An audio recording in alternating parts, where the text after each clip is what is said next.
చందమామ కోసమే వేచి ఉన్నరేలాడే కళ్ళతోటి ఎదురు చూడనా వానజల్లు కోసమే వేచి ఉన్న పైరులా గమ్మడంత ఆశతోటి చూడనా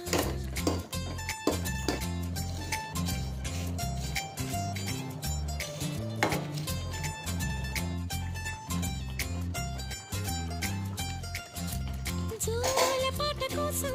ఉయ్యాలలోన చంటి పాపలాగా కోడి కూత కోసం